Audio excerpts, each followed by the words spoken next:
balik semangatnya anak-anak ini, ada realita yang belum berubah dan pendidikan yang belum merata, terutama di daerah pelosok dan 3T, tertinggal, terdepan, dan terluar. Di kota, anak-anak belajar dengan internet dan layar, sedangkan di desa, papan tulis dan buku lusuh masih menjadi andalan. Perbedaan ini tak hanya soal fasilitas, tapi soal keadilan.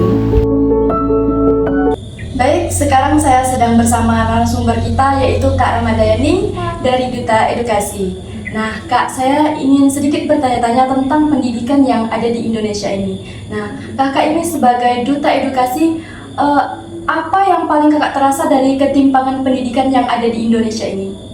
Nah, berbicara tentang ketimpangan pendidikan yang ada di Indonesia ini itu terbatasnya akses, di mana anak-anak yang dari daerah pelosok ingin belajar ke sekolah yang dituju itu ada yang jalan 5 km dulu, jalan kaki ke sekolahnya, ada yang belajar di ruangan itu tanpa atap gitu, dan masih banyak lagi fenomena-fenomena lainnya.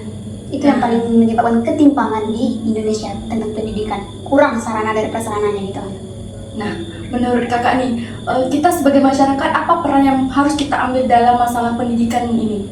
Kita sebagai masyarakat tentunya, terutama sebagai mahasiswa itu kita harus menanamkan sifat kepedulian dan kesadaran terhadap anak-anak tersebut. Itu bisa kok dimulai dari hal kecil aja. Contohnya, kita bisa berbagi buku, kita bisa berbagi ilmu, menjadi relawan muda atau volunteer ke berbagai daerah pelosok-pelosok gitu. Cukup dengan itu aja, hal kecil itu aja bisa merubah satu hal yang besar. Ingat ya teman-teman, edukasi itu adalah dakwah, dan dakwah itu adalah aksi, bukan kata-kata. Jadi perbanyaklah aksi dan perkecil basa-basi, bahwa tanpa belajar dan membaca, kita menjadi orang kelas teri, perundung dan pemaki, mudah diprovokasi tanpa keluasan hati dan imajinasi.